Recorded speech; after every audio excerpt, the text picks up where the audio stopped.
There it is. Okay. Okay, let's get going. Okay. So we are discussion items. Thanks for visiting We don't- with me. Oh, okay, he's a good guy. This one too.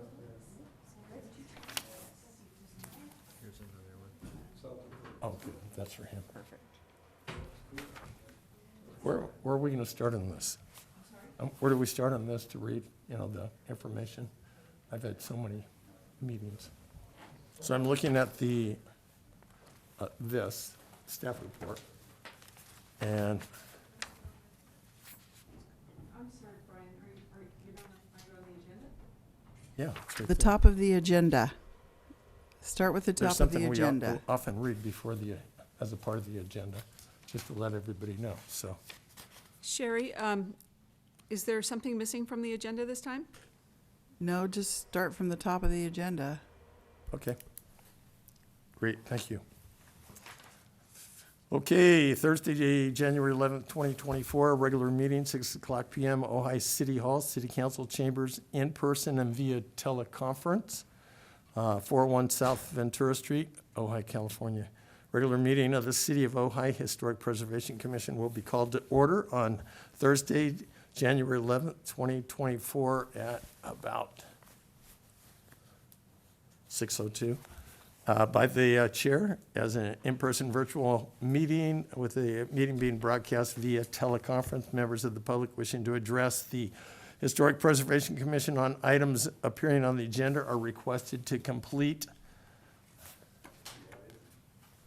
a speaker's card if in person and file it with the secretary. Cards are available in the lobby. Speakers should state their name and address for the record and limit your comments to 3 minutes or less. Okay? All items on the agenda, including exhibits for the meeting, will be available for viewing on the city's website for live electronic observation during the meeting. Instructions for viewing the meeting online are listed as follows. The city You can just go website to at roll call. ojai.ca. You don't have to read the whole front page. YouTube, the public who wish to attend the meeting via teleconference are under all agenda items may join the meeting at the link. During the meeting, telewebinar participants who wish to speak on an agenda will be asked to use the hand raised function at the beginning of each item. Email comments will be accepted up until the time the meeting is open on the night of the meeting. At that time, all emails received will be compiled and provided electronically to the Historic Preservation Commission. All in compliance with American with Disabilities Act, members of the public who need special assistance to participate in the hearing should contact Sherry Herbrook, who is back in the back somewhere, at least 24 hours in advance, too late. And then we are moving forward. To roll call. Yes, so let's move to roll call, please. Chair Akins, Yes. Vice Chair McHatton, Yes. Commissioner Basasha, Yes. Commissioner Walker, Yes. Commissioner Sims. Yes. Sweet. Pledge of Allegiance, if you stand with me and face the flag, place your right hand over your heart. I pledge of allegiance to the flag of the United States of America and to the republic for which it stands, one nation, under God, indivisible, with liberty and justice for all. Great. Thank you all. Okay. Excuse me, Chair. Yes. Before we go on to public communications, I wanted to just take the opportunity to introduce Sarah Camelli. She is new with the City of Ojai. She'll be working in the planning division, and we're super happy to have her. Great. How do you spell your last name, Sarah? It's K-A-M-E-L-I. K-A-M-E-L-I. Yes. And Sarah, S-A-R-A-H? Yes. Great. Well, welcome. Thank you. I'm very We're excited. happy. We're happy to have you here. Someday she'll be presenting projects to you. Sweet. Forward to it. We're very nice. Okay. Anything else, Mara, that you'd like us to? No, thank you. I just wanted to make sure I got that in there. Okay. We had a city council liaison that was going to be here, and there she is. Hello, Council Member Lang. Nice to have you here. We just finished the pledge, and our new staff person was introduced to us by Mara. So, thank you, Council Member Lang, for being here tonight. Okay. Pledge of Allegiance, Public Communications. Public Communications is a time set aside during the Historic Preservation Commission meeting for members of the public to address the Historic Preservation Commission on items of city business other than scheduled agenda items. Matters raised at this time may be briefly discussed by the commission and will generally be referred to staff and/or placed on the subsequent agenda. Under state law, other than for emergency items, no action can be taken at this meeting. I did get a museum report from Wendy. Let's see. Public communications before museum representative? Yes, let's do that. Okay, public communications. So I have several cards. This is John Orsland. This is for, I believe, for an item number 2. Is that correct, John? No, I just came here because I got that letter in the mail about my place being a merit place. So that would be item number 2. Yes, yeah. So you're here for a specific item. So we will get to that, and you will have an opportunity then to have your comments. Okay, Okay? what do you want me to do? Just sit here, right? Sit. Make sure I don't make sure I don't forget you, which I don't think I will, John. Okay, I'm not gonna bother you. We're getting to know each other real well, it seems like. So thank you for being here. Okay, and then public comments. So we have Robin Gerber. Robin, if you please come up to the microphone. Hi, I'm Robin Gerber, 51 Termina Lane, and this is my neighbor, John Lambert, at 11 Termina Lane, and we are in the Termina Historic District, thanks to this historic commission. I know some of you weren't on the commission when this happened, but we want to come in and just give you a quick update. John's going to hand these out, and my assistant. And tell you that it's been a great experience. You did a great, good thing for the community. We have people walking and biking through Termina. I think most of us have had people stop us and ask questions about the historic district. And the community, which already was quite cohesive, is also, I think, been enriched by this. So much so that we agreed to spend some of our money for those new signs that you can see there. The wooden sign. So that complements the sign that we got from the city, and a lot of work and thought went into it. I hope you like it. And John, go ahead. Just a couple of comments. I live right on a corner, which seems to be the unofficial meeting place in the Termina community. And there are many people who show up and ask those who are standing around what that means. And they are delighted when they have seen the signs coming in and get an explanation that the city saw fit to take a place like Termina and name it as a historic district. And I think it adds a little bit of spice as they walk through the community. And I think the numbers of walkers, dog walkers, and sort of sightseers who cruise very slowly through have increased over the years, simply because it's just such a beautiful place to go. So we thank you so much for all the time and effort that you put in, and that it's really something that worked out quite well. Thanks. And I know that, I hope everyone's been there who's on the commission. And you'll be apparently talking about maybe Mallory Way and, of course, the downtown core. So we're very happy that we got to go first and lead the way. So thank you. And if you haven't been there, come. Can I actually ask you both something? Can I reach out to you? I'm looking for community members that might have be interested in helping us with the downtown historic district and maybe participate. I think adding more community members into this might be a good time. So I was wondering if you might be interested. I think John would be a wonderful person for that because he is already been on the library board for many years and Twice Told Tales, and Of course, he's lived here a lot longer than me. His mother lived here before that, so I'm nominating John for that. And we definitely have other people. And I have a question. Do you feel that having been designated a historic district has helped to inspire the residents to improve their properties and keep them historic? Notwithstanding any regulations or anything, but do you think just having that historic? Yeah, Craig, when I first moved in, Craig, and when you moved in, I would say there were easily 10 properties that were really very much in disrepair. And, now I think there's one. Yeah, we're really about down to one. So, I think the answer is absolutely yes. There's a sense of pride in this.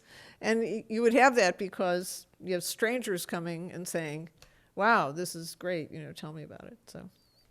Great.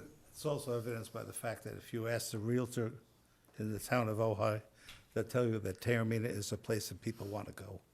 Great. Thank you. Thank you. Okay, thank you. Thank you all for your service. So there was something, so I ride my bike around there, and I saw something at Taormina that disturbed me because, well, you know about this, because of the barbed wire that was put in place that I thought was a place where kids could get to it, and so I didn't understand that. I talked with Mara. She told me that code coverage handles that. Code compliance has addressed the issue. Yeah. Yeah, Okay. they did. But so there's a legacy nonprofit in Taormina that claims control of about 15 properties. Personally, I dispute that, and we all have for a long time. They still call themselves the Taormina Theosophical Organization or whatever. And that central property, the Mesa, they claim control over. Okay, And they were the ones who put the barbed wire up. okay. And we immediately complained. I think John and I were the complainers. But a lot of people in the neighborhood were really upset. Okay, Some well- dogs came really close to. Yeah. Well, Mara says it's being handled by the, It has by been the city. handled. They literally had a person come and remove every barb from the wire. I know. I kid you not. It clips, clip, One at a clip. time. So thank you. And again, the city did a great job of getting that done and pretty quickly. Yeah. Okay, great. Thank you very much. Okay. Call to a Pledge of Allegiance Museum. Are there any other public comments? Do I have Robin? Okay, so I have Robin. Let's see. I have Stephen Schaefer. I have Cindy Convery. And John Orslin is for a specific item. Okay, who do we have over here? Nobody over here. Okay. Stephen Schaefer? I'll be next, sure.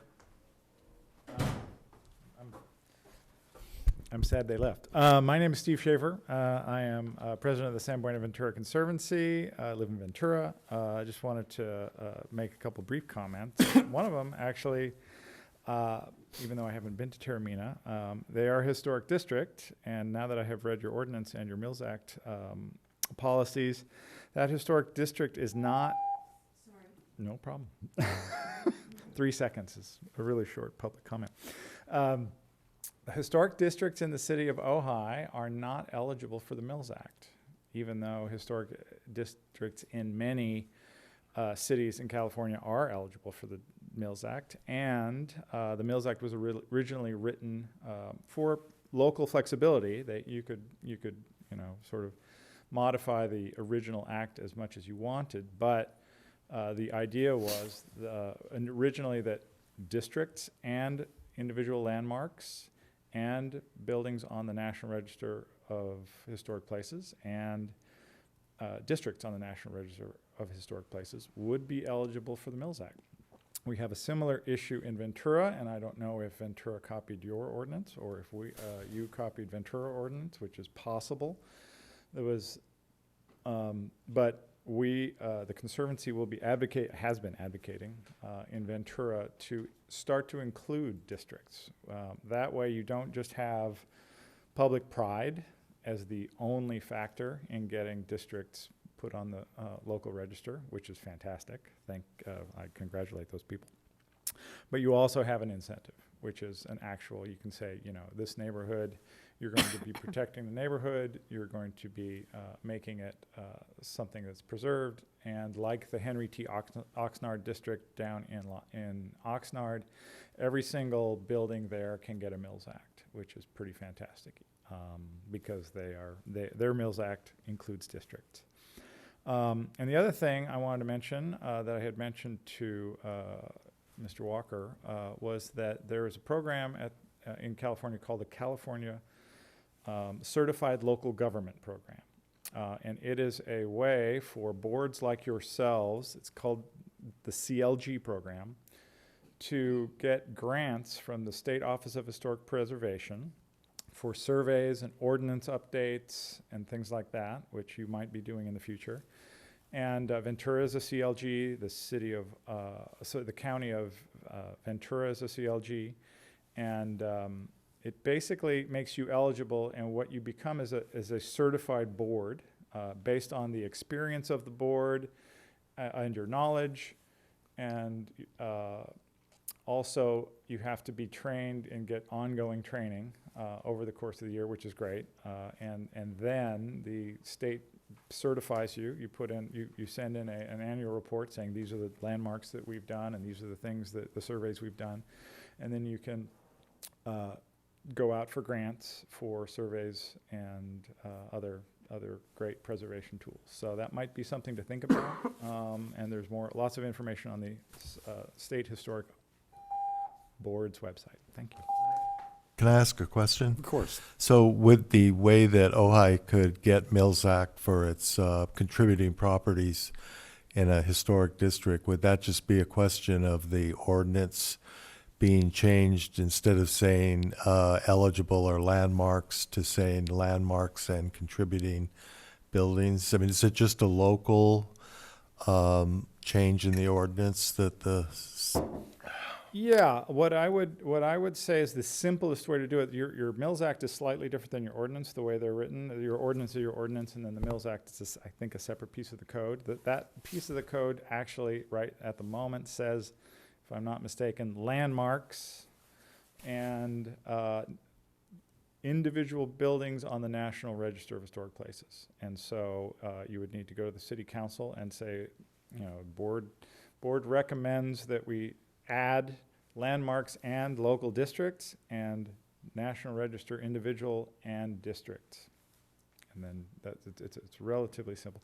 And that is the language that comes from the state office normally, and somehow those two things were cleaved off for whatever reason when the Mills Act was originally adopted in town.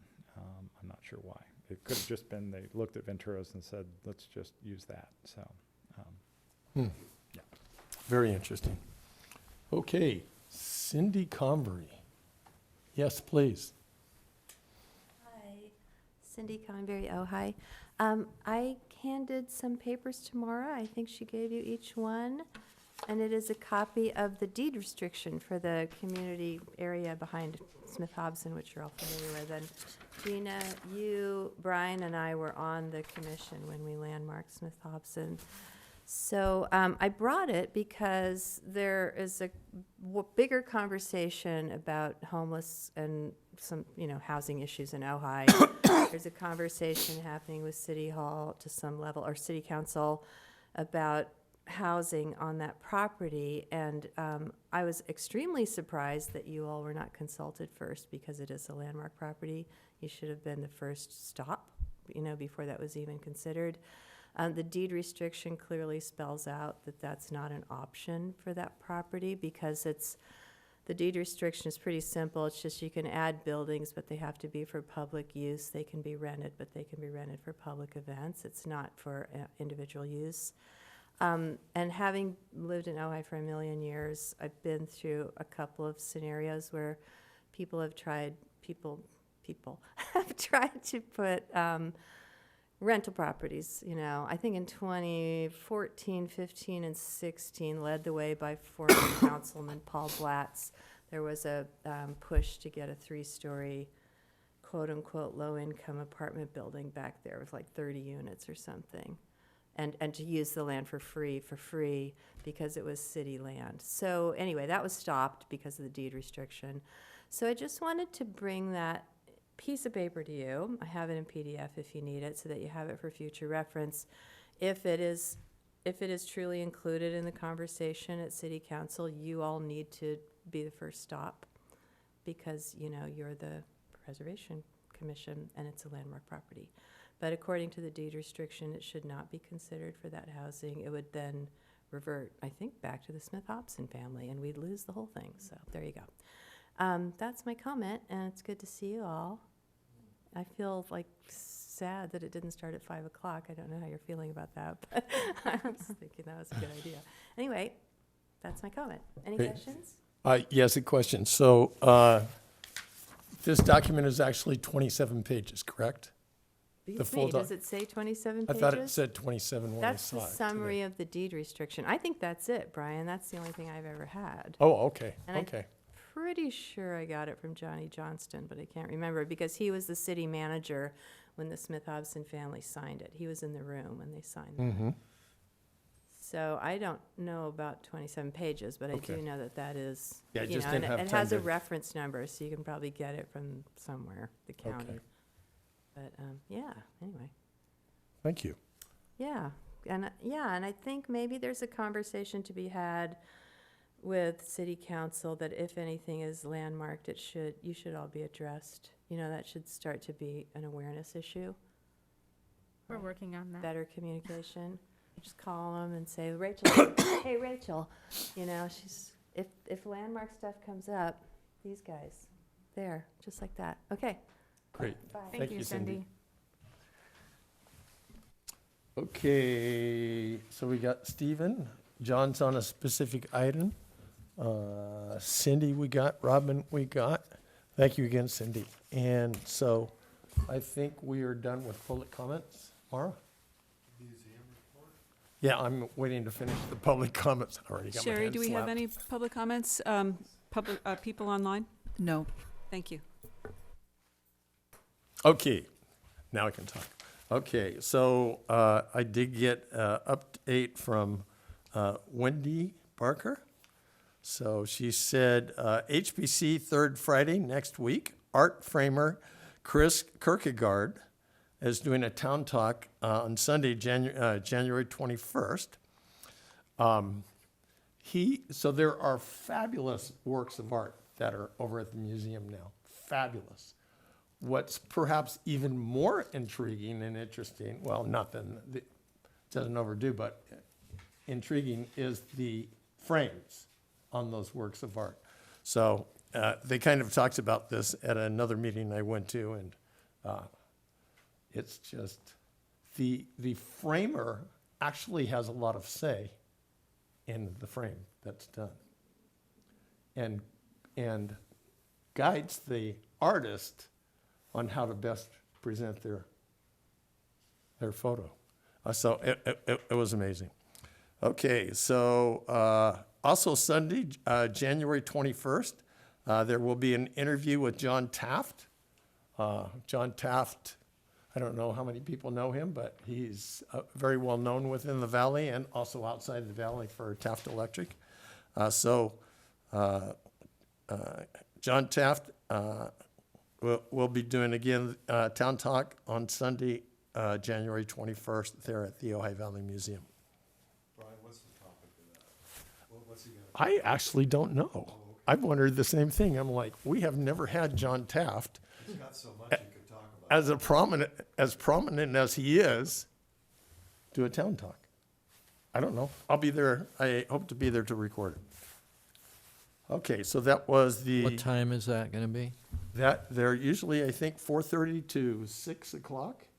What they do is they try to make sure that they have closed at 4 o'clock, so they can get everybody out and then have enough time to set up for the town talks. It is free for members, and I think $5 for otherwise. Okay. Discussion item. And Yes? I know this isn't the Ojai Valley Museum, but canvas and paper, it's just such an unusual exhibit right now. They have 9, it's like a block from my house. I'm just so excited about it. They have 9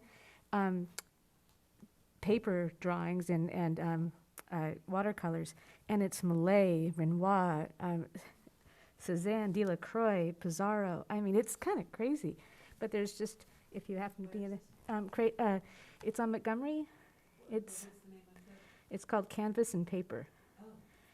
And usually they have like 3 drawings, and it's every 3 months they change out, and it's usually somebody not as, to have like a Renoir, a block from my house is just really exciting. So if anybody, I know we always talk about the museum, but this is just so unusual to have this level of art just right up on a side street in Ojai, right there. I agree completely. It's So really- Thank you for sharing that. It's pretty exciting. Okay. Consent items done. Public communications done. Museum report done. Consent items. Minutes for the December 14th, 2023 regular meeting. Do we have any changes for the minutes?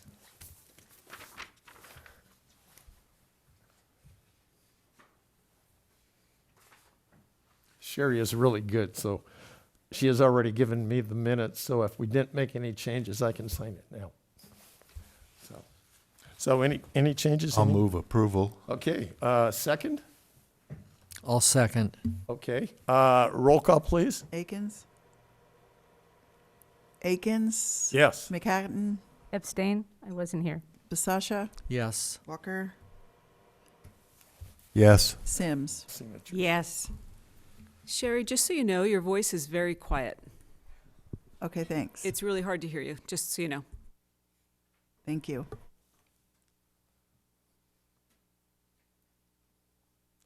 Okay, so consent items approved. We move on to discussion items.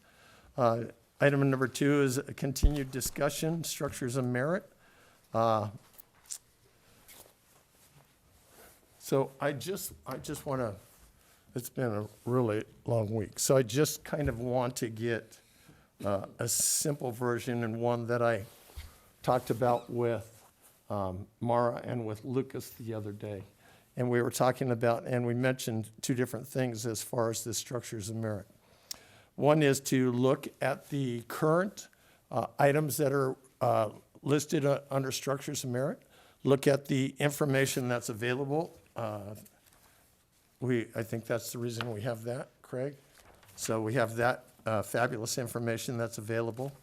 And so one was then to look at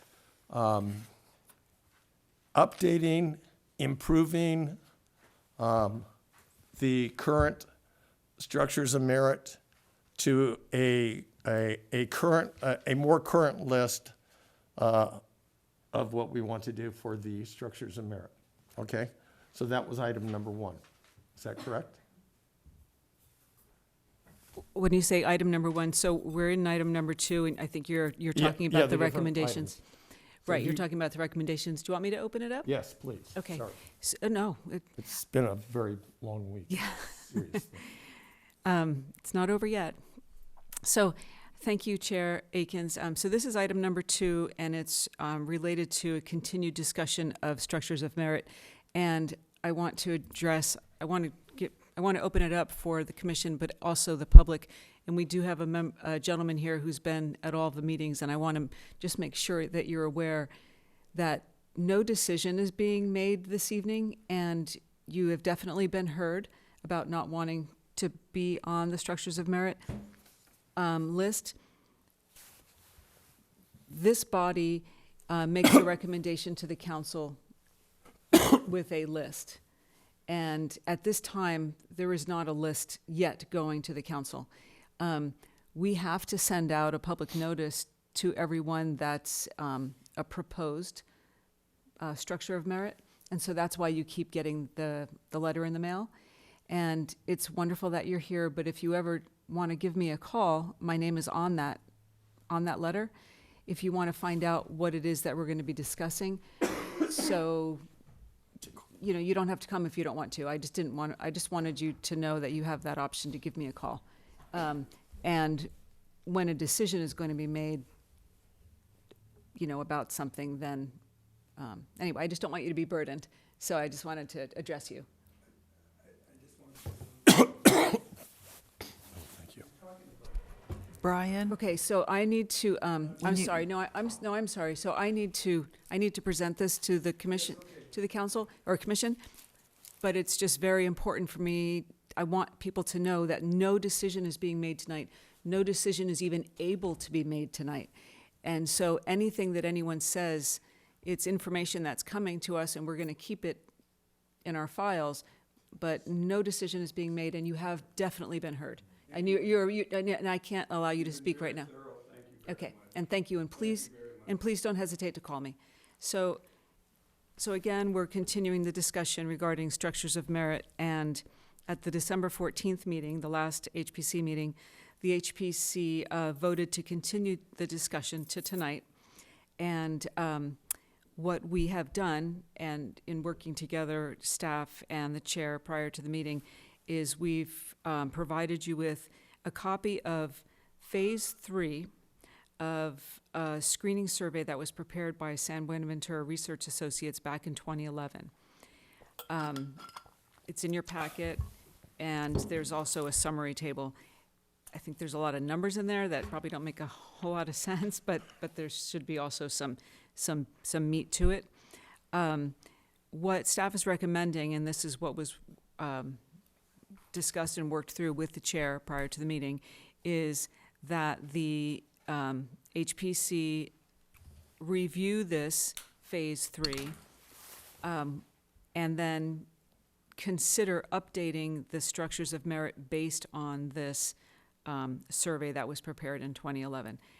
Again, you'd be updating it to today's information, integrity of structures and thus and such, and whatever it is that the commission decides.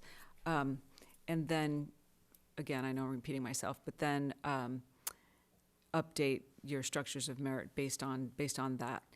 And ultimately, a list of proposed structures of merit will require city council adoption in order for the structures to ultimately be structures of merit. And until then, it's a work in progress. So with the recommendations that I just made, I'm going to open it up to you to discuss what you have in your packet. Okay, so, questions, typically we would go to questions tomorrow on the staff report. Once those questions have been answered, then we would go to public comments. So I just want to make sure. So are you ready then for people to ask you? Yes. Great. Thank you. Thank you. Mhm. So if people have questions on the staff report that Mara has presented to us, here's an opportunity to talk to her.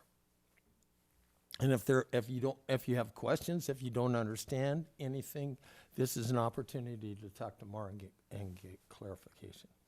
Right, and then after that, the public will have an opportunity to ask questions, and then after that, the commission can discuss Yes.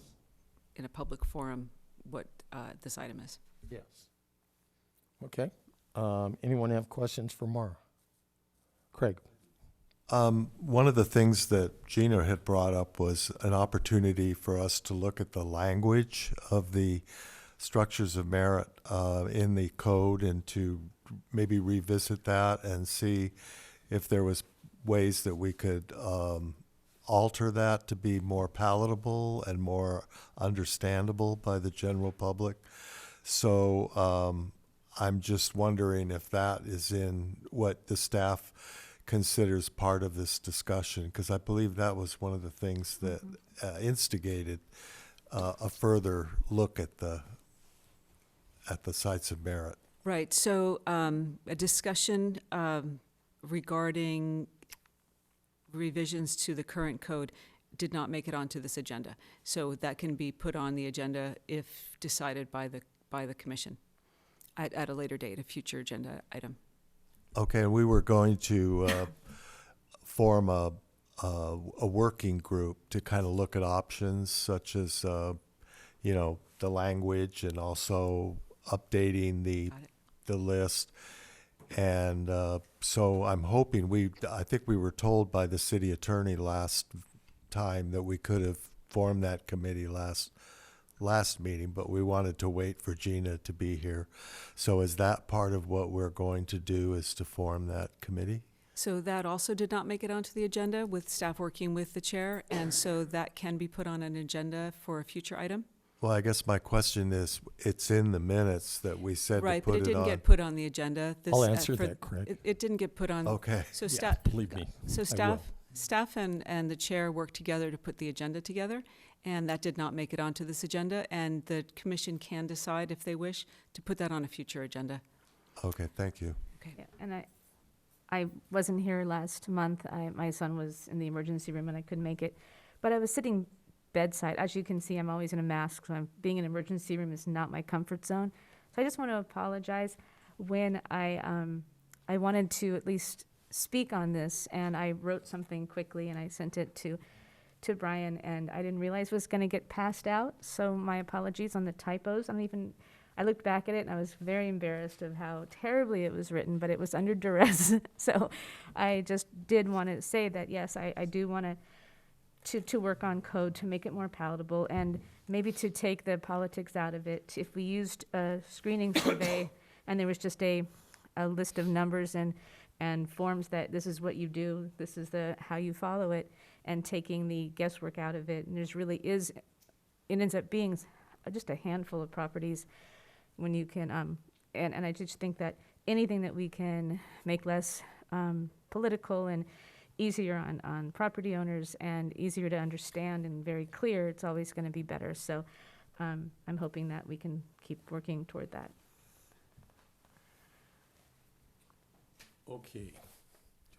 Okay, so now for the background. So yes, ad hoc committees, formation of an ad hoc committee was in the minutes from the meeting that we held at the last meeting. I have no idea, Thursday. Last week, I had a fun meeting with Mara and with the Community Development Director, Lucas Seibert. I mentioned to them options that I thought, and some of those were to create, in doing the 3 steps that I'm just going to mention when we get to that part, that we have ad hoc committees that were formed.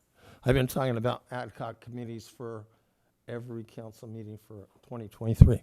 So in that meeting, I will tell you that I was told by the Community Development Director that we could not form any ad hoc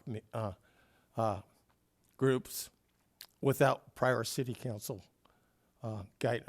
approval. So after I talked to the community development director, I queried Mayor Sticks on what was going on. I'm kind of like January of 2025. I'm just going to go on another continent because every so often, every year now, 2 for 2. So I asked Mayor Sticks on that. She said, good news on the plaque, which is underneath me. She said, I asked about committees, still waiting to hear back. Thank you, Brian. So we are still waiting to hear back from the mayor on this formation of ad hoc committee meetings. Now, I thought it was interesting because I did look at an ad hoc committee meeting that was formed in 2022 and is still functioning. That happens to be the pickleball ad hoc meeting. The Park and Rec is not under the auspices of the Community Development Director, so he was not involved in that.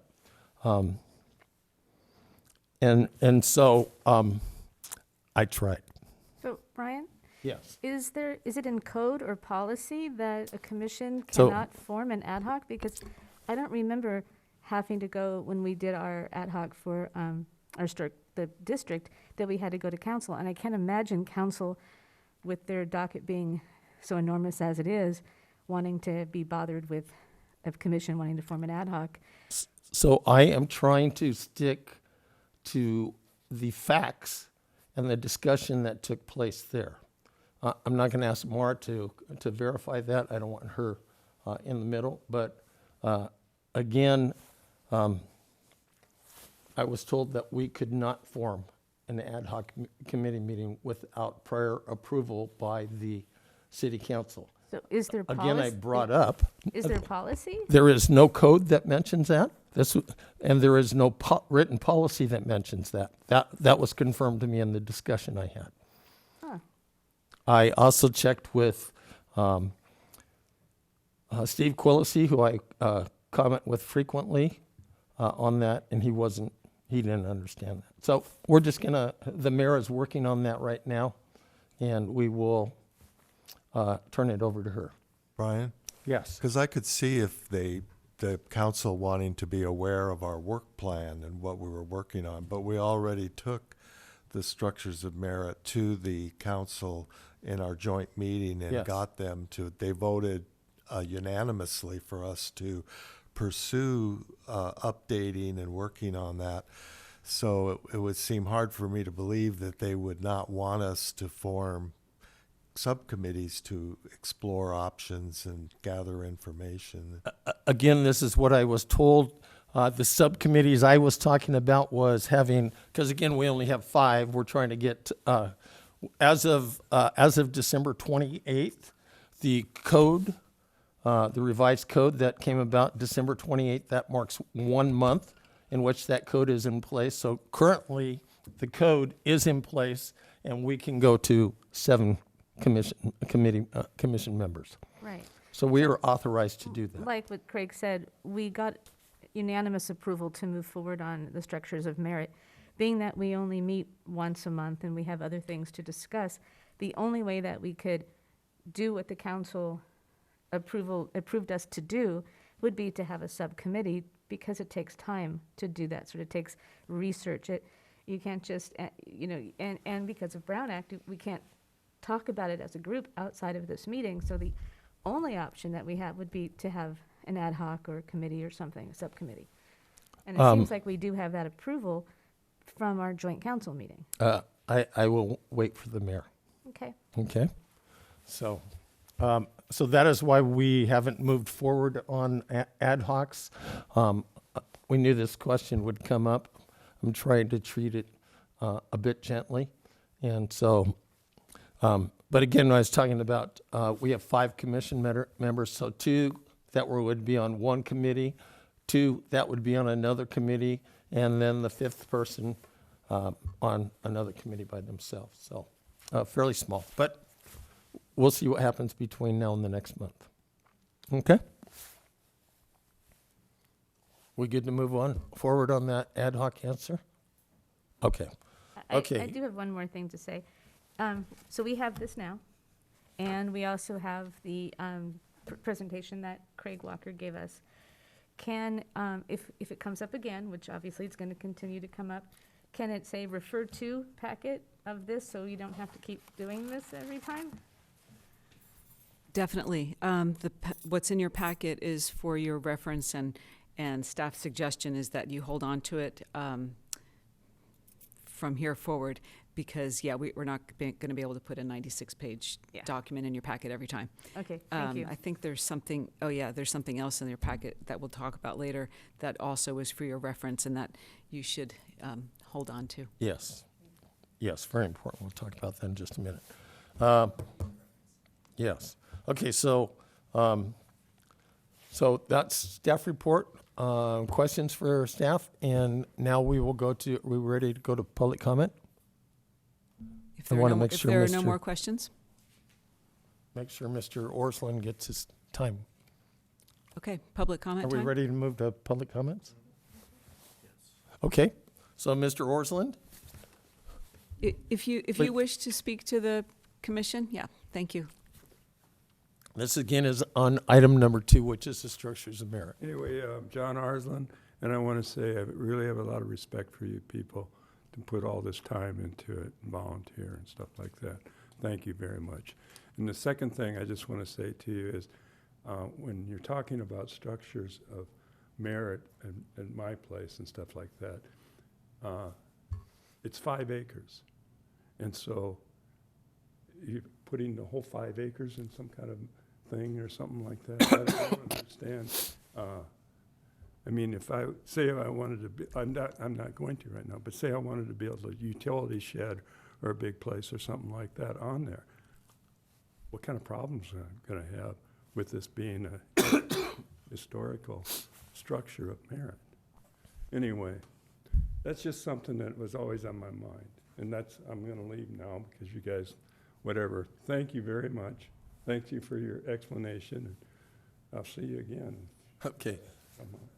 And please call if you have questions. Yeah, okay. Monday through Friday, 8 to Okay, 5. I'm not trying to disprove and raise heck and stuff like that. It's just that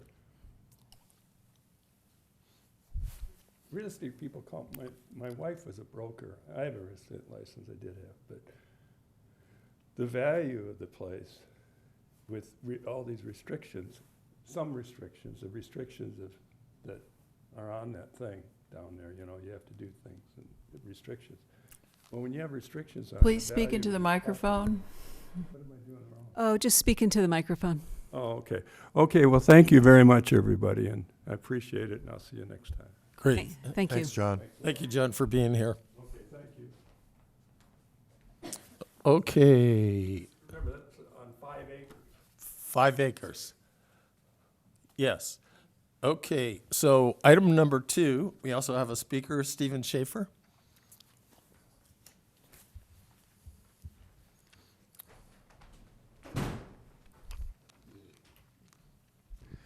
Hello again, Steve Schaefer.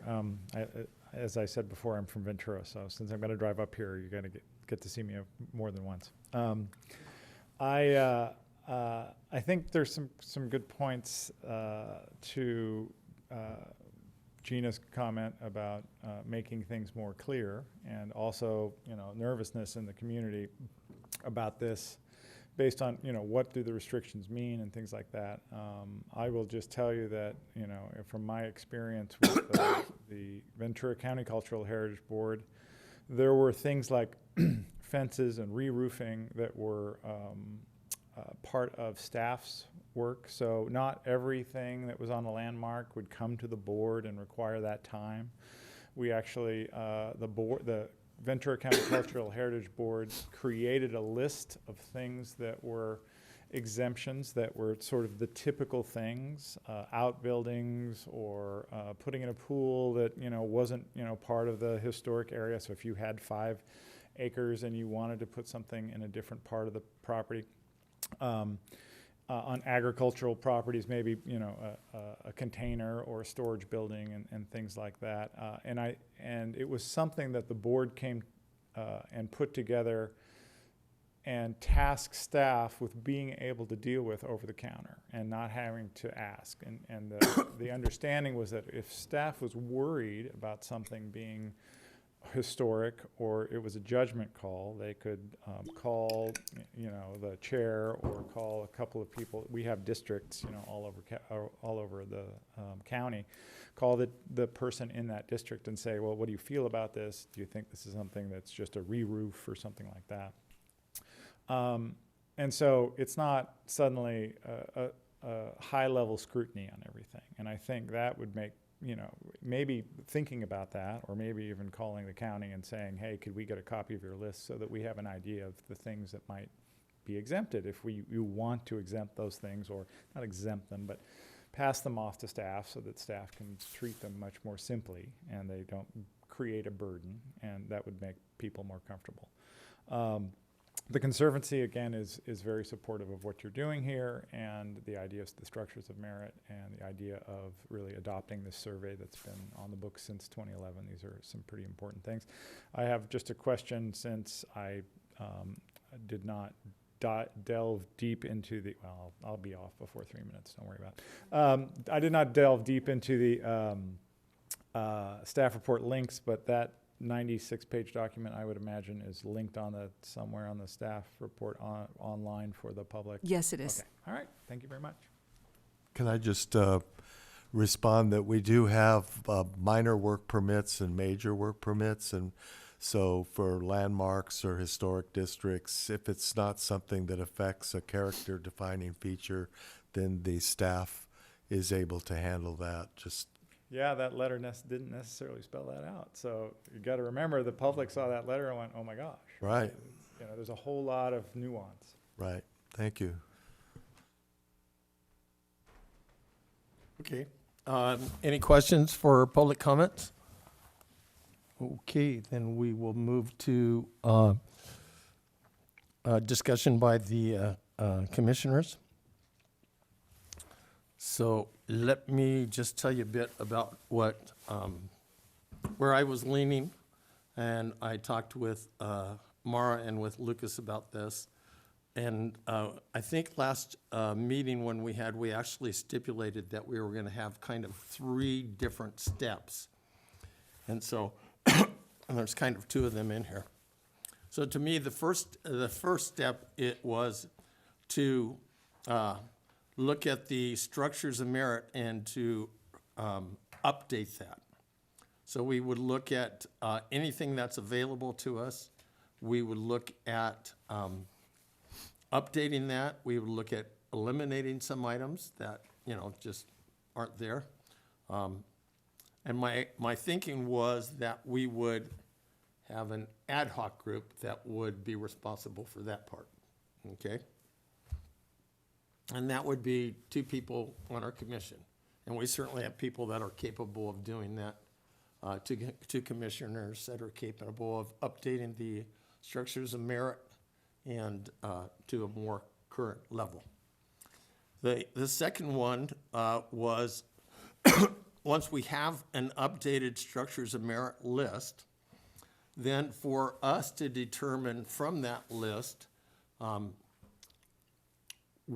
which structures of merit on that list if there's 100 of them on the list, we don't really want, I don't think we want to do 100. I don't think we want to pass off to the city council 100 angry people. So to me, the second group was going to come out with a reduced number of properties that we consider worthy of being a structure of merit for the city of Ojai. And so we would make that.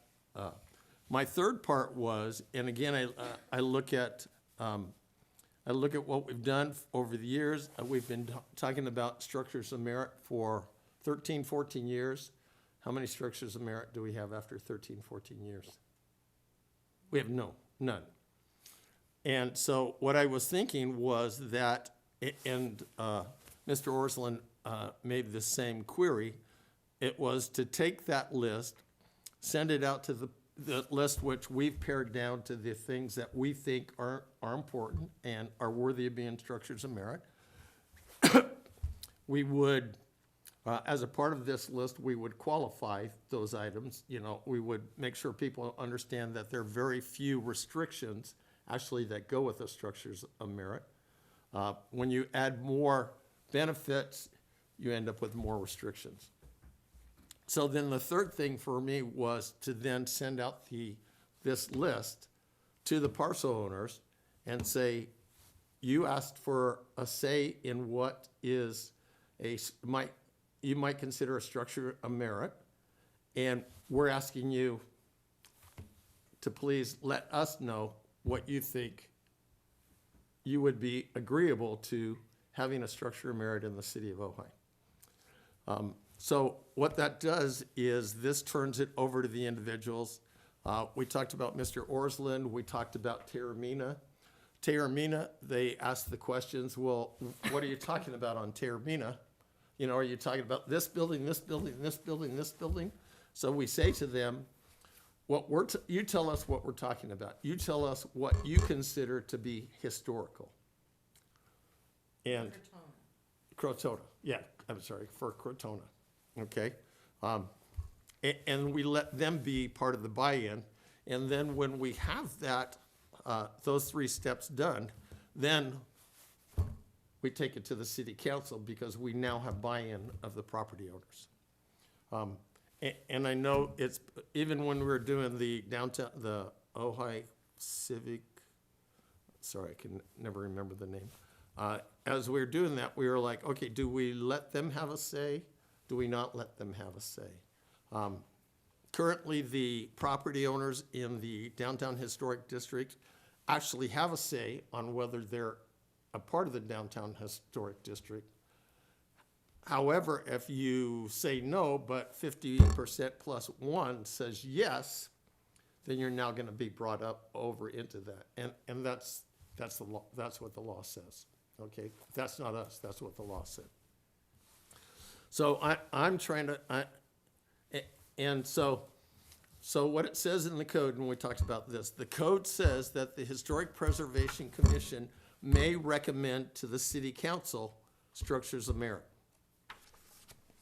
And I said, well, what I would propose is that the HPC may recommend and will recommend structures of merit.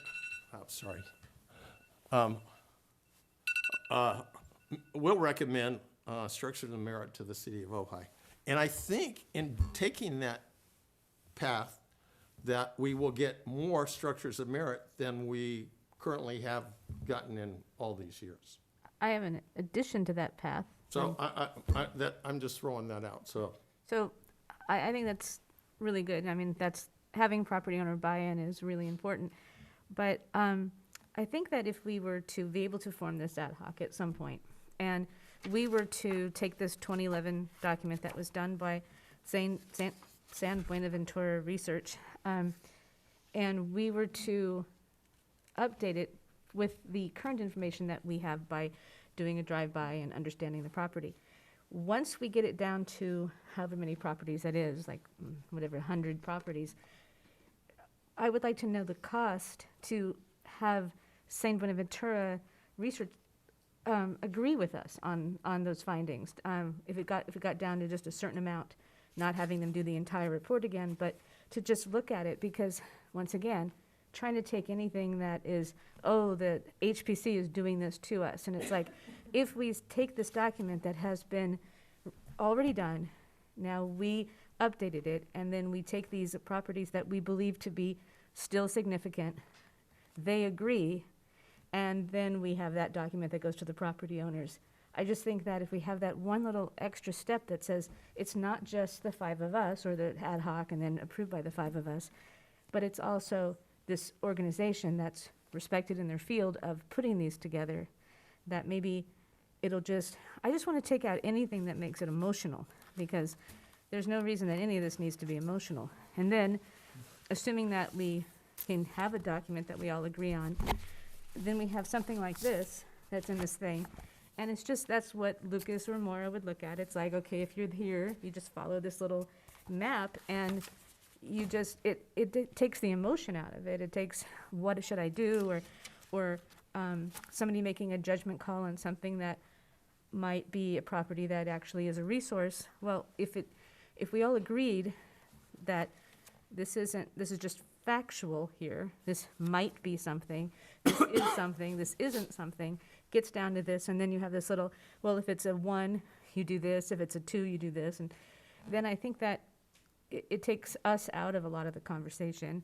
It puts clarity for the property owners and for the city, and protects the city from possible litigation on a property that maybe, like if you were to give somebody a permission to demolish something, and if it was my property and I live in the city of Ojai, and I had no idea it had a possibility of being historic, I would want to know that before I was given, if there was a document that said my property might be historic, I would want to know that before I tore it down. If I ripped out windows and I found out that those were actually something significant, it just gives us that little bit of time to make sure that there's a conversation, that there's public comment, if it is one of those small amount of properties.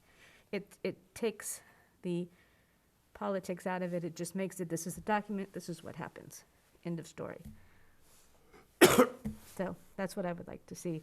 And I think if we add the San Buenaventura Research Associates to just agree that what they did in 2011, what we updated, is still valid, I just think that it'll give it that much more credibility when we go to council and when we approach property owners, that we did our due diligence. We did everything that we needed to do, and now let's hear from you about this. And that's kind of how I feel.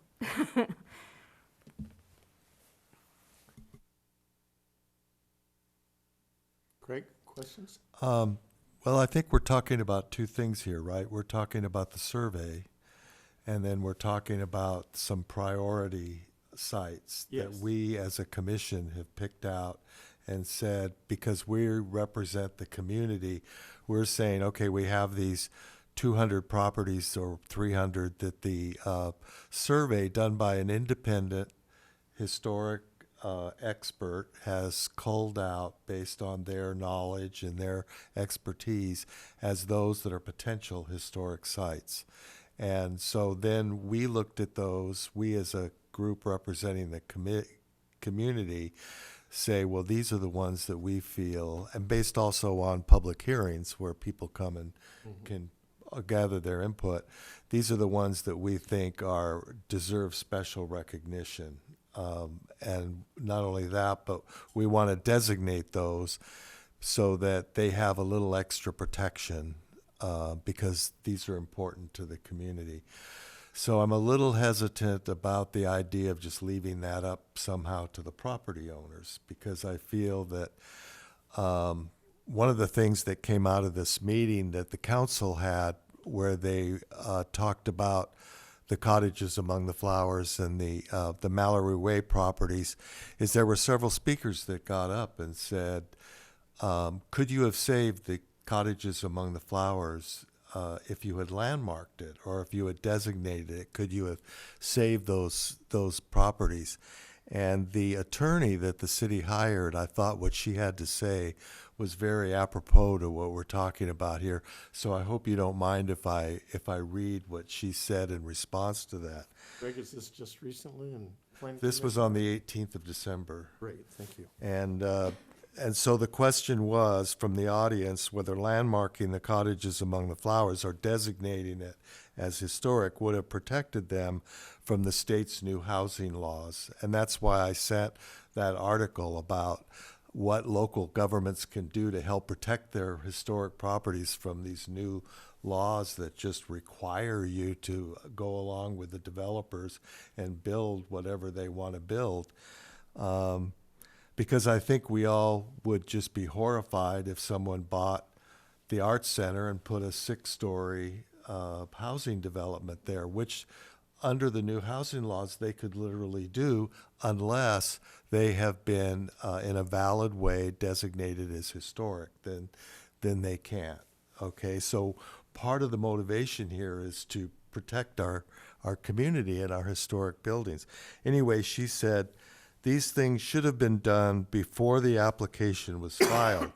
The landmarking should have been done before there was already a complete application. So if there's another site the residents want to protect as a historic site and there's no application, I encourage you, please bring it to the city council. This is the time through your to comb through your community. Find your historic jewels, understand what you want to protect, allow the council to proactively create protections the community wants. But the way these housing laws came down, it all happened so fast that maybe there was not enough time to create a protection for the bungalows and the cottages. And it's true with these new housing laws, when an application is deemed complete, the city only has 30 days. 30 days, and that's just not enough time to say, oh, wait a minute, that's a historic property. We don't want to see that demolished and turned into a 6-story apartment building. So what the attorney was recommending is that we be proactive and that we find those that we feel, as the representatives of the community, are properties that really need to be given special recognition, understanding that we can't landmark every historic building. That wouldn't even make sense. It would use all your staff time just to landmark all those. So we want to come up with a second tier that we can designate these properties so that they fall within that category of being a designated historic structure. And the structures of merit is a way to do that, where it doesn't take all the expense and involvement of staff time to put together all this information and report. So part of the motivation for this is to find those jewels, as she said, and to make sure that they're protected. But all of this historic preservation is based on the foundation of the survey. And every one of the 35 structures of merit that's in the list, they were all on the survey as category 1 except for 2. The one was the Humane Society building, and the reason for that was because they have to be over 50 years of age to qualify under CEQA for being historic, and it wasn't quite 50 years at that point, but now it is. So the commission, I think, felt that it should be added in because it was designed by Frank Lloyd Wright's grandson, and it involved the Bayless family who helped to create that building. And then the only other one was that old liberal Catholic church that was originally in Miners Oaks and was moved out. And I don't know why they didn't catch that one on the survey, except maybe they didn't know it was there because they thought it was in Miners Oaks. I don't know, but it's now just a little outbuilding. So I think that we need to, I agree with Gina. I think if we keep it based on the survey, and then this commission makes its best judgment as to what those jewels are. But I would hate to see a lot of those that people, because historic preservation isn't the kind of thing that people think about a lot, ahead of time. But it's the kind of thing when you have, like, the cottages among the flowers, that at the meeting when it's happening and they realize these buildings are going to be irretrievably altered, then all of a sudden people show up. It happened with all of our buildings. Our first landmark was the Nazarene Church, the old Presbyterian church. And it was only when that was threatened that everybody realized that that was a jewel for the community. It was part of our history, and that's what caused people to rise up, and that formed this commission. It was the Ojai Cultural Heritage Board originally. That's why this board formed and later was adopted by the city. So anyway, that's where I'm thinking, but I think I agree that if we keep it based on the history, because a building isn't historic because the city says so or because the owner says so. It's historic because it's been evaluated and found to play a key role in the life and the history of the community. And we want to give that, both acknowledge it and give it some protection. Yeah, and I think that's all part of the simplification. Like, we would not care about an outbuilding. We would not care about the 5 acres. We would care about the structure that is historic and the defining features of that structure. Right. I mean, So- the outbuildings they are allowed, totally allowed. Right, and but that's not what that gentleman believed. And so I think that if we are able to simplify it, to really have the property owners understand the small amount of requirements that would be on them, I think the fear would be taken away. Because something people see every day, which is the rehabilitation of the El Roblar Hotel. I mean, they can see how it's been taken down to the studs and it's been changed, but it's been followed by historic consultants who are independent of Ojai, who have come and came before you and said they could do this and still stay within historic. So there's still alterations that are possible. There's still additions. There's just a a set of standards that we're going to look at later that help to guide that process. Rick? Comments? I don't have any comments, but I'm glad that this subject of the cottages of among the flowers is being brought up, because I had heard when the city council approved this agreement from the Becker Group recently, I was curious just what that might mean for the HPC and the community, because I didn't really know that much about it. And maybe you guys have talked about this before, but I don't know at some point if maybe we couldn't have a little description somewhere in one of the meetings about just what this means, because I really know almost nothing about it. I'm familiar with the properties for sure, but I'm just curious where that's going and what it means. So I actually appreciate Craig talking about it on the level that he did. So Yes, very nice. I think we are on the same guide going forward. And Cottage Among the Flowers, so I went to, yes. So Cottage Among the Flowers specifically isn't on our agenda tonight, but the Structures of Merit discussion is. Yes. And so I just want to caution the commission. Although they are a potential structure of merit. I would just wanted to caution the commission about talking about the project specifically in the development agreement and all of the meetings and what went on there, as opposed to sticking with the discussion of structures of merit. Good point. I wasn't going to talk about them specifically, just my having attended every minute of the meetings that went on forever and ever, and talking with the council people, telling them that if they wanted the HPC to look at these properties, that they needed to come to us, that I wasn't going to get involved. So, okay.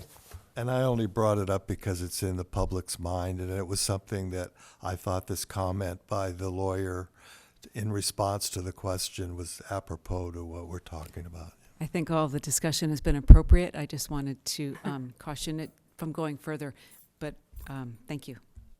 So, and I was asking that possibly it be talked about at some point. I didn't necessarily mean tonight, but. So I will tell you that the fact that we have been denied the ability to form ad hoc committees going forward. Again, I've been on commission for almost 10 years, chair for 6. And so again, I will wait for Mayor Sticks to come back to us, but not being able to form an ad hoc, but we have a city council person here. I've talked to the mayor, so we do have people that are interested.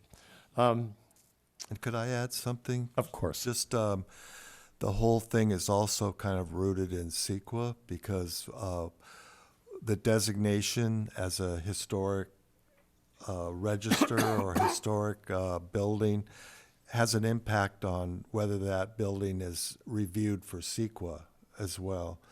So I think that that part of the discussion that we have should be how the city identifies and how they evaluate potentially historic buildings for the purposes of CEQA as well, because a lot of those protections are written into CEQA. So if we have a really good, smooth, ironclad system for identifying historic buildings when they come up for demolition or for alteration, then that would help to protect the buildings and not necessarily need to rely so much on the actual designation as a landmark or a structure of merit. So that should be part of the conversation. Great, thank you, Craig. Also, about the ad hoc, that this discussion of whether we can, we can't, might go on for a few months because that's how city government is slow. I would like the ad hoc for the structures of merit to be thought of as separate, because in my perspective, it is we have council approval from our joint council meeting to move forward. We cannot just discuss it here. We need to be able to discuss it outside of here without Brown Act problems. The only way to do that is through a subcommittee. I believe, and my opinion is, that should not be a question. Maybe in the future, other ad hoc committees could be decided whether or not we can or can't or whatever, but this particular one should not be a question. So that's just my opinion. Thank you very much. Okay, informational. Okay, so item number 5. And Craig referred to this. We're ready to move on? Mara, do you have a staff report on item number 5? Yes, except there's 3 and 4 first. Yeah, and 3 and 4. Items 3 and 4 come before 5. and I don't feel like we're done with 2 yet. Oh, that's right. We didn't do the Civic Center Historic District. I want a clarity about, I thought I did 2. all of the different steps on. I was trying to be funny. Oh, okay. so before we go on to 3, what do we want to see next month for number 2? Ad hoc committees? I think that's the next move, is we got to be able to gather facts and Okay. So that's I clear? mean, even taking it down to 2 individuals, because we currently have 5 commissioners. We have very capable commissioners who can run with being 2 of us. Okay, I just didn't want to close out 2 until we all are in agreement what we expect to show up next month on our agenda. Yeah. So, I hear you, Gina. I was trained not to cheat. okay. Doesn't it sort of depend upon what Mayor Sticks does? It does, and so we will wait and for what guidance from Mayor Sticks. I'm concerned, we got to get moving on this. I don't want to lose any buildings with the state. I want to maintain these beautiful properties Yes. as best we can, Yes. as quickly as we can. Yes. Yes. And you know, I love that Craig emphasized the importance, because I remember being concerned about things here, and people were like, oh, well, that will never happen. And then other things, oh, well, we don't need to worry about that. And we do need to worry about that. So it's a scary world out there. Yeah, and I do think the whole looking for our jewels and having that be an attorney that the city hired for advice, and that was the advice, I think that kind of makes it so we really are all on the same page. We just have to use the same language so we all can move forward quickly. I agree completely. Craig made that emphasis. Stephen made that emphasis, and certainly in the meetings that was made in a couple different planning commission. I think we've all driven down downtown Ventura, and seen all those apartment buildings going up, and then thinking, what if they go up on Matilaha Street, or what if they go up on South Montgomery? How's that gonna affect our historic? Yeah, when you're driving in Ventura, you start counting floors, and you can't see it from the top of the car. So I'm like looking out the window, going, "How many stories is that? And how'd that happen?" And you don't want to see that happen here. It would change the entire look of especially our downtown corridor. And I just want to make one more point. It doesn't mean that this commission or anybody on it is opposed to low-income houses or affordable housing, because one of the things about historic preservation is that these historic repurposed buildings make excellent locations for low-income housing. And just like the Mallory Way units are now going to be historic. And what a great marriage of historic preservation and low-income housing. And that's happening all over, where schools and old factories and buildings are being repurposed as housing and affordable housing. So Yeah. We just don't want them demolished and a nondescript building put up in its place. Yes, the D word. So one of the things in that steps, when we're then talk to the, we get our list, we pare it down, we talk to the parcel owners. And I know you've emphasized this numerous times, but somehow we just need to like put a big sign, we're talking demolition. If you're not gonna demolish your place, we're not gonna come after you. Because the word demolish is in like every newspaper article that I see. So we need to, what Craig's saying and that what you've worked at getting is to let people know that there are very few restrictions on these properties that we're talking about. And I know several meetings you've brought that up. Thank you, Mara. So is there a conclusion for this item going forward, or putting it on the agenda for next time to update on any new information kind of thing? I think we just put it on. Yeah, and I was wondering if there was stuff that the city could do. I know your time is tight, but we're talking about the integrity of these buildings, and there's 35 of them. But certainly the city would have a record if any of them had been remodeled or demolished over the last whatever years. So would there be a way of looking at each one of those properties and seeing if there's been any permits issued to change the exterior of the building that might indicate that it had lost some integrity? Or So we would have to be directed by council to work on structures of merit for staff to work on. is there any way that you could point me in the direction and I could come and I was just and gonna say, look? I'd I come mean, in. Well, our files are public information, and so is so we could come the and look. list. Okay. So we would have to, as private citizens, ask for, or could we do it as a commission, ask for, I think well, you know what, I'd have to look into that, okay. whether you're coming in as a commissioner. I mean, if one person is coming in and looking at a file, yeah, sorry, I can't answer that question. Okay, I'd just like to know, because we would not want to come to council with a structures of merit list on a place that has been drastically altered that we don't know about, because why would we bother council with that building? So it's kind of like putting the horse in front of the carriage. We need to find out information about the building before the list is complete enough to go to council. And the only way to do that is to find out if there's anything, been That drastically staff has altered. been recommending that the list be updated to include today's integrity versus 2011's integrity. So we do have permission then to find out. I said that that's been recommended, that the commission figure out how to do that, whether you're doing it as an ad hoc committee or hiring somebody, that's for the commission to figure out. And as far as getting an ad hoc committee together, the direction has been to request it from council. And so you make a request through staff to get on a council agenda to create an ad hoc committee, and then you get your ad hoc committee and you do and however it is that research gets done to find out the current integrity of these structures.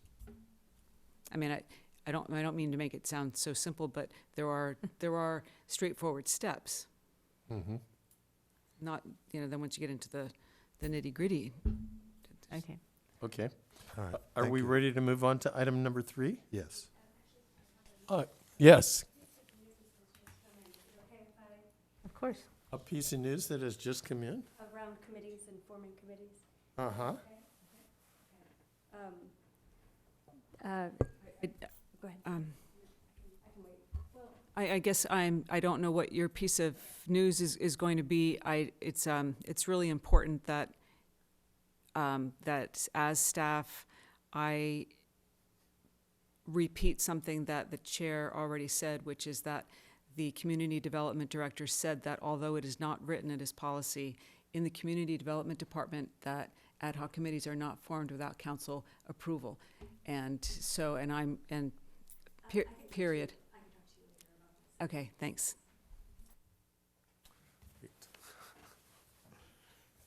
Hang on just a second. Okay, I don't have an update. So do you have any other questions about wrapping up 2? Or we wrapped it up? If the commission's ready to move on, I'm ready to move on to number 3. Okay, let's move on to number 3. My question on item number 3, which is a Historic Preservation Commission meeting for 2024, is, do we have a joint meeting in here? I don't know, but you're giving my staff reports for me. Let's see. You have here a calendar or a schedule for the year ahead of you, Yes. which was prepared by staff, and I think it was just wonderful. It's a meeting schedule, and it has a list of all annual duties and events related to the HPC.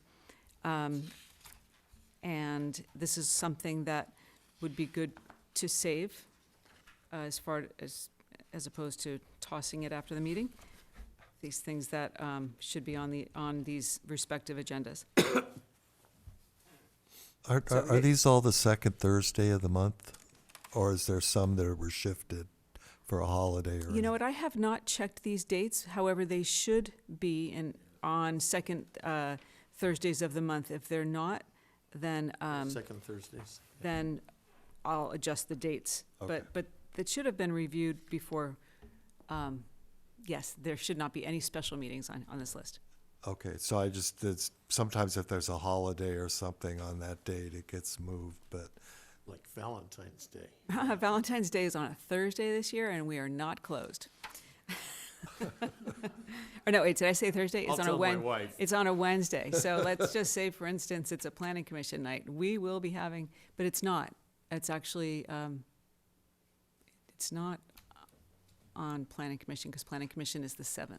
Okay. but everybody has to hug each other when they come in. We had a HPC on Valentine's Day a couple of years ago. We did. I've had an HPC, not on an anniversary. We were married the 29th, so that's good. Okay, joint council meeting? Joint council meeting. Are you talking about what, Is there? oh, is there a joint council meeting? Yes, between the HPC and the city council? I would have to review this list more thoroughly. I just made sure it got in the I- agenda packet. I don't see it. Now, just because this list doesn't include something doesn't mean that it doesn't happen. These are just regularly scheduled annual events. Okay, just so people know, I am looking at scheduling Richard Sennett for Ojai Day. Whoever's talking needs to talk in the microphone. I can't tell. Oh, come on, Cherry. No, I can't tell who's talking. Okay, so anyway, any questions then? Just, I'd like to find out when the joint meeting is set. Do we have to approve this, or? No, it's just for your information. Oh, sweet, okay, so we can move on to item number 4? Yes. Sweet. And Okay. item number 4 is, oh, I'm sorry, did you want to say something? No. Okay.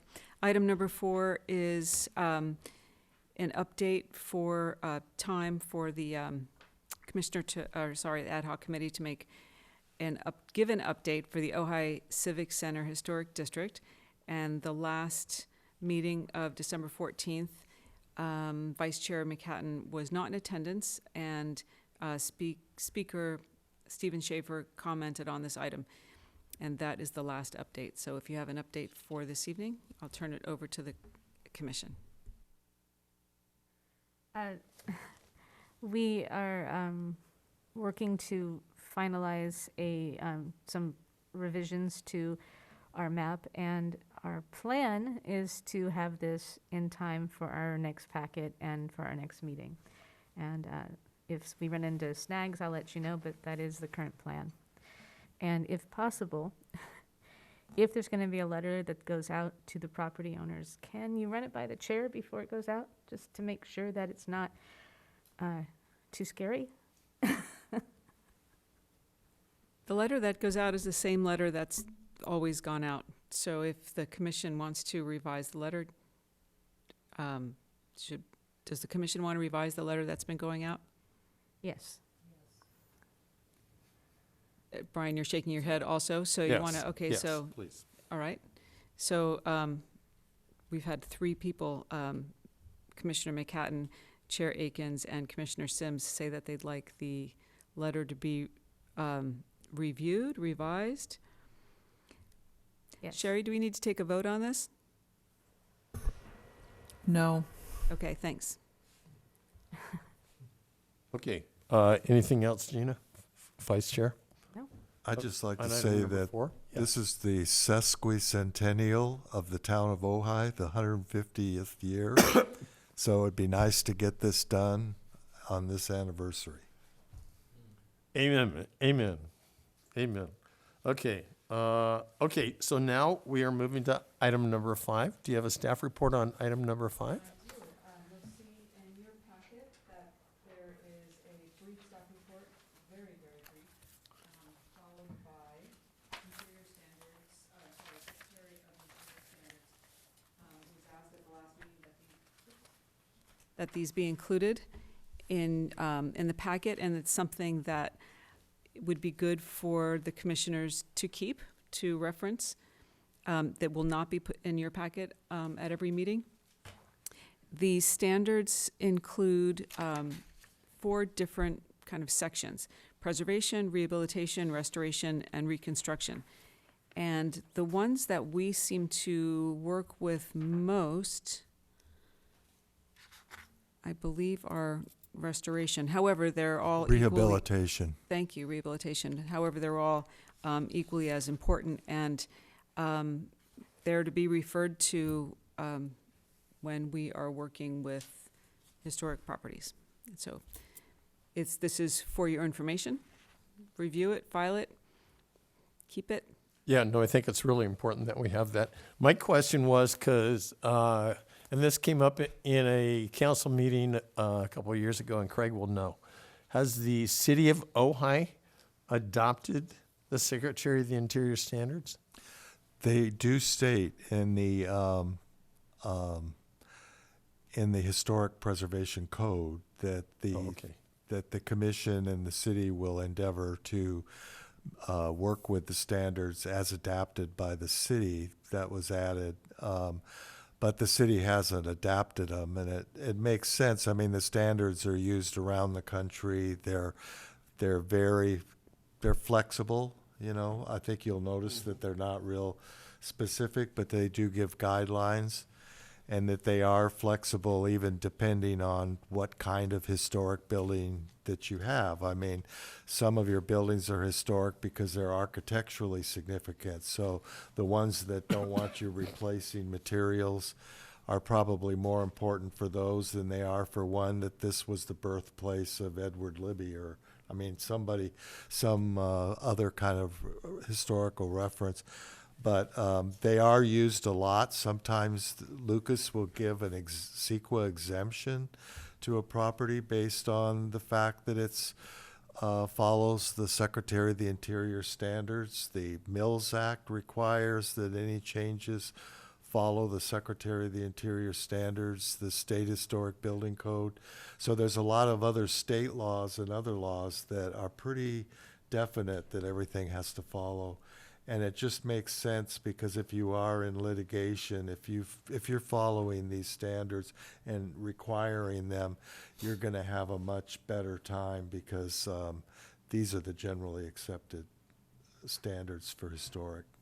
Yeah. I just wanted to emphasize to people that the standards have been discussed. They have been cited in different things that have taken place over the years. And thank you for putting it in there, because I think having these available to us is very important, because it's a basis for so many different things. And it has been the basis for different properties here in the valley. So, thank you, Craig. Thank you for putting that in there. Do you have a speaker? I do. So, item number 4, Stephen Schaefer hiding there in the back. You're on 5, and I know. I'm good on 4. You're fine. Oh, well, I wanted to make sure I saw the card. Sorry. Gina. Still support it. Okay. I don't know how to do this, but can we go back to 2? Because I would like to see that letter revised as well. I can't hear you. Sorry. Is there a way to go back to 2 so the commission can request that letter that goes out to the structure of merit property owners get revised as well. I thought that's the one that we were asking were for it to talking- be revised. No, that, we were talking about the historic preservation, the district. You don't have to go back to number 2 to ask that question, or to, and in fact, commissioner comments comes at the end of the meeting. Okay, thank you. Okay, It's noted. we good to go, Stephen?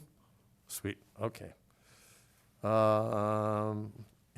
Interior standards, number 6, future agenda items.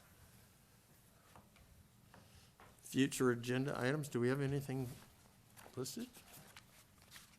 6, So there isn't anything new on your future agenda items, but I think for February 8th, you're requesting structures of merit be back on, and it was relating to ad hoc committees. Yes? yes.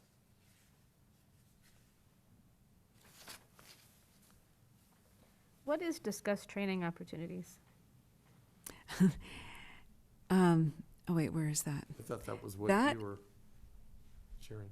No? Um, Are we members now of the California Preservation Foundation? We have put that paperwork through, and we're waiting for them to, we've kind of checked in a couple times. We're waiting for that membership.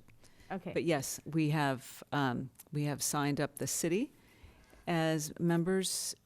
I forget the name of the organization. California Preservation Foundation. Okay, and so through the city, all of you will be able to attend. Maybe just, that can just be the update Sure. on February. Okay. Perfect. Okay. Anything else on future agenda items? I have a question. Yes, Craig. When I was at the meeting, we talked about landmarking the Hidden Mills Act to the Mallory Way property. Is that something that's scheduled to come before this commission to follow the procedures? Is someone talking?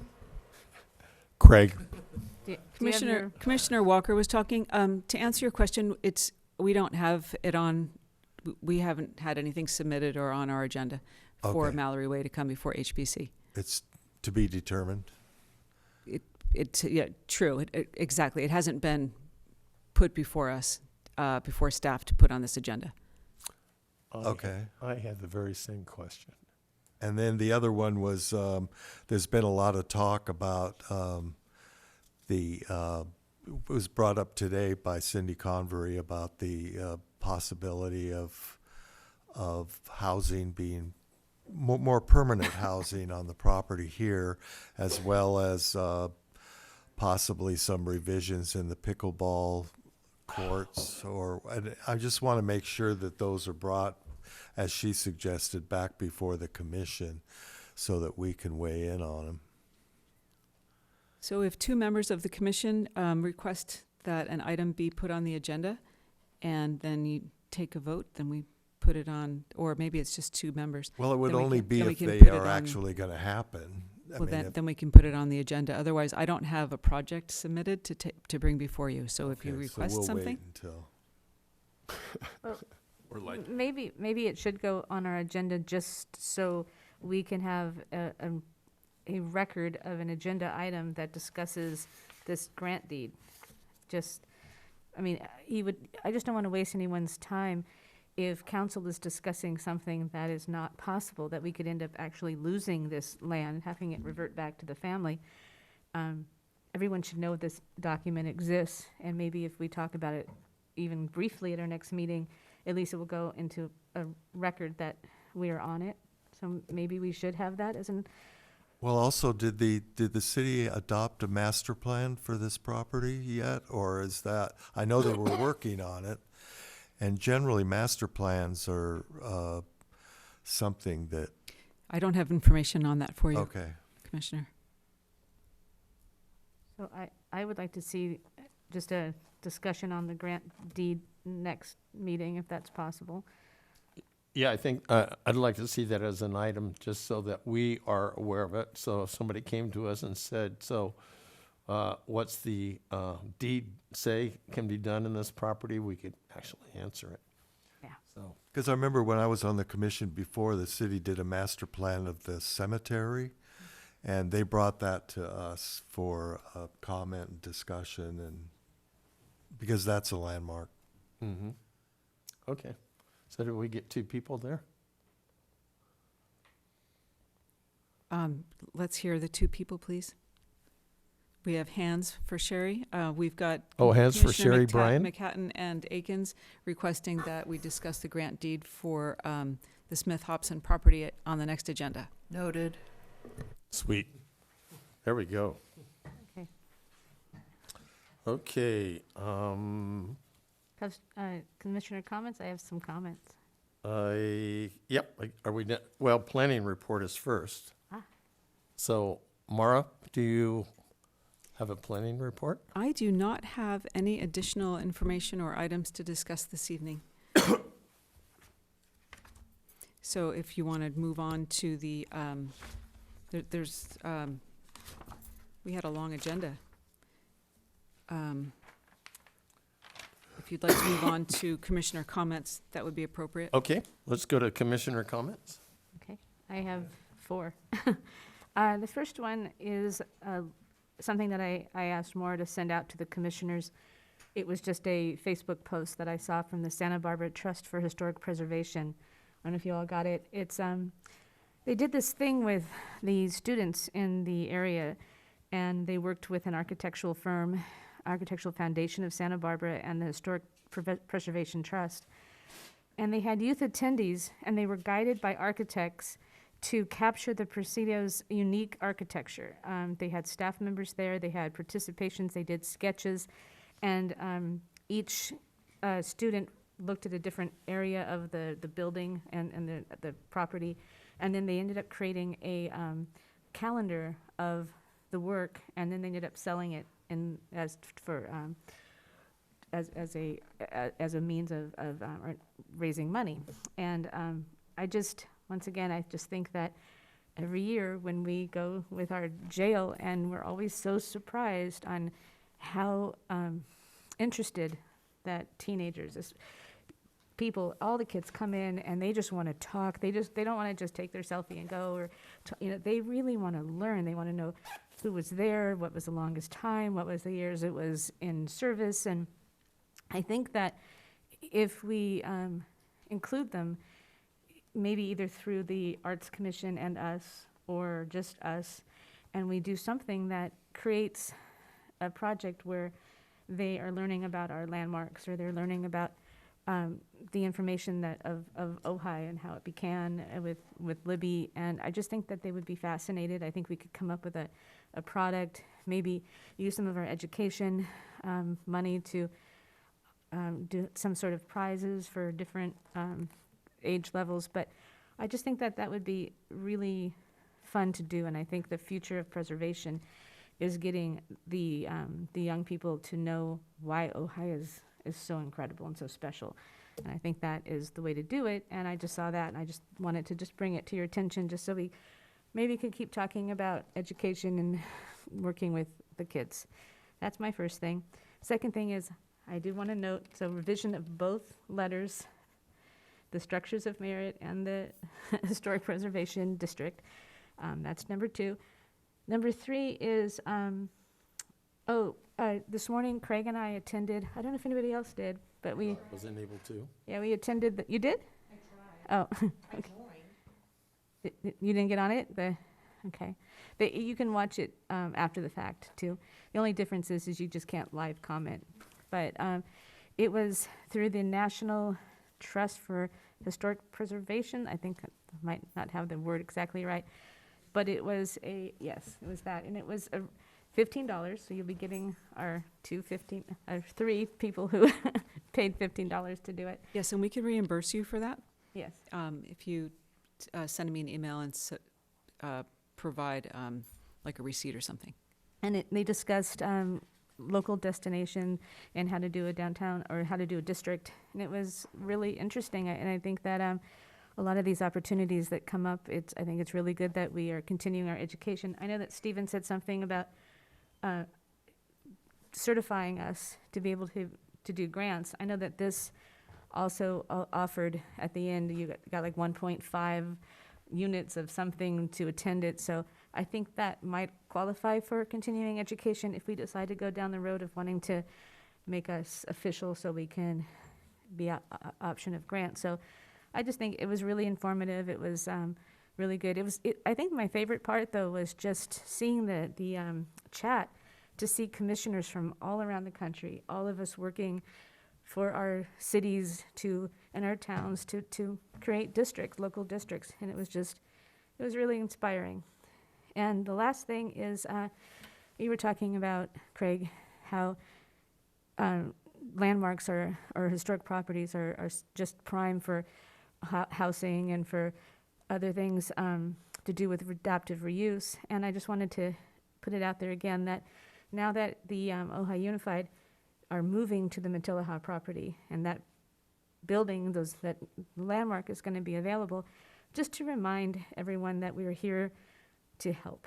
You know, we can look for resources, we could make phone calls to try and find the right people to help get involved in that property, because that is just an amazing property, and it shouldn't be a weight because it's a landmark. It should be a benefit.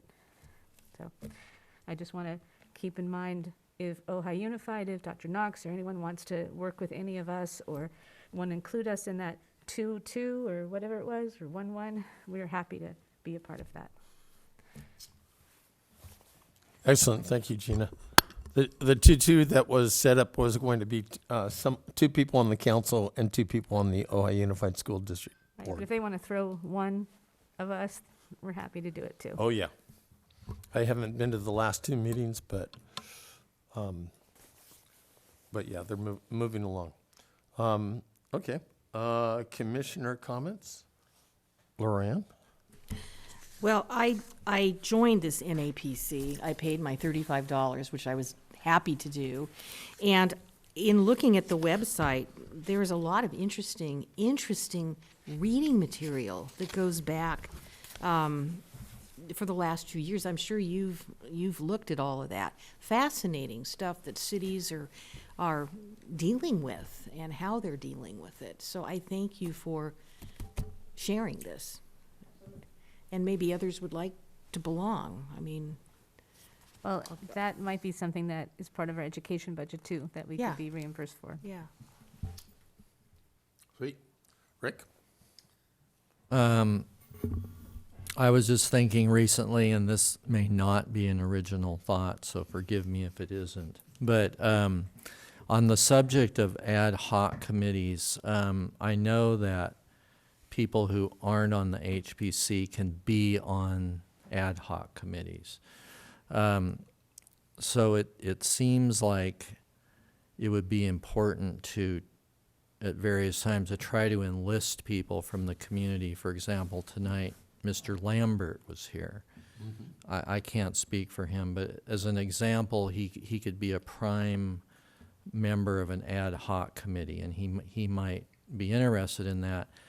But that's important on its own, but I'm thinking more about a pool of people who through time can be enlisted through the ad hoc committees, who would become HPC members, almost like human sites of merit that then become landmarks.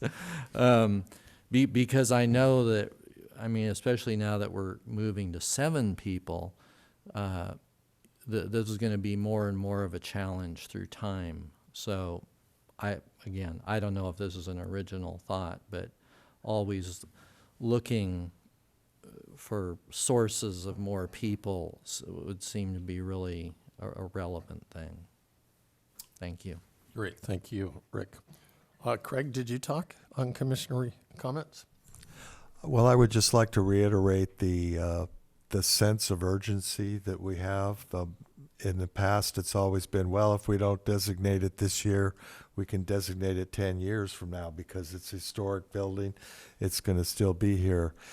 But I think we really are at a crossroads and at a point where we need to give some urgency to this. And I hope we can communicate that to the council as well, that we really have the future of Ojai. I mean, historic preservation is really about the future.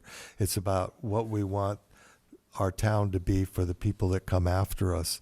And so I think that we really need to get on it and try to convince the staff and the council to do that as well. So, and I also enjoyed the conference. That was really good, really valuable. Excellent, thank you. Okay, so my commissioner comments, I was asked to bring this. This is the very nice plaque that the city gave to me, and then there were 3 other annual award plaques that were given to Joyce Robinson, to Mark Lewis, and to Tiffany and Paul Miller, who were, they're the folks up at the end, very grateful. So that's there. But now, the question is, don't drop it on your foot, Brian. I might need Rick to do that. He's a lot stronger than I am. So I got a call today that this plaque was available. Sherry called me and told me, asked me if I could go pick it up at our mutual friend's porch. And so it was all wrapped up in these different things. And so, again, I'm trying not, this is actually really heavy. So this is the Harry Hunt Senior plaque. That was, approved by the HPC and approved by the city council. As soon as I found out, I called Mayor Sticks to let her know, because she has been so supportive of this over the year that we've been looking at it. So we will figure out when a good time is for everybody in the future. Don't know when that is, but work with staff and work with the family. And Get it on an agenda so there can be a formal presentation. yes, Or, don't yeah. think there's a hurry right at the moment, knowing what's going on. So yes, but they're thrilled. So they may be watching this here. This is for you, Harry. This is for Kimberly and the family. It turned out really nice. How heavy is it? Huh? Is it, how heavy is it? Oh, my God. Wow. I don't know, 30 pounds? Yeah, it turned out, yeah, you'd think it's so slim, but yeah, it turned out really nice. So, anyway. I don't have anything else. Do we have any other items, commissioner reports? There are no other items this evening. We ready City to vote? council liaison report. Oh, I'm sorry. We Oh, do have the oh. city council liaison. Sorry about helping that. us. I'm so sorry. I'm sorry. Rachel? Yes, thank you. I won't take long. I know everyone's ready to go. Well, first of all, I just wanted to say thank you all for your service. I'm really looking forward to spending this quarter with you. And congratulations, Chair Akins, on your recognition. I just have a couple of things. You already mentioned the Mallory Way development property. The developer will be filing a landmark application for the bungalows at Mallory Way, and we were really excited to be able to have that designation be a part of our negotiation. So that way it prevents any future developers from coming in and, as Commissioner Walker said, building a 3 or 4 or 6-story property that's completely out of character for that area. So yes, we were very thrilled that we get to preserve the integrity of that valuable land and the valuable property. There was discussion in those council meetings about landmarking the cottages among the flowers, but there has been no movement in that direction, and I will keep you updated as I hear. With regard to the city property, there has not been a master plan approval. I heard that question, but I guarantee you I'm working with one other council member on talking about the pickleball courts and looking at what happens with that area. And we have both talked about the need to include you in anything that happens with that. So I will personally make sure that you are brought into any of those discussions. I think that's really important, and thank you for your suggestion of bringing that document back and having a conversation about that. And then finally, one last thing, and that is I was messaging the mayor and the city attorney to find out about the committee protocols. And I do have some information. I will clarify it with staff, and I will talk to you, Chair Akins, and we can find a way to proceed so that you all can do your jobs. And you know, I think the point that you made was really important, and that is that with the way that California laws have changed, developers have more rights than ever, and cities have fewer rights over land use and housing developments, especially for low-income or affordable housing, and so I want to support you in moving forward in the best ways that you can. So that is all I have, and again, thank you all very much. Excuse me, do you want a copy of this, the land deed? Do you? Yes, please. Thank you. Sure. Okay, we ready to bang the gavel? Maura? Okay. Done.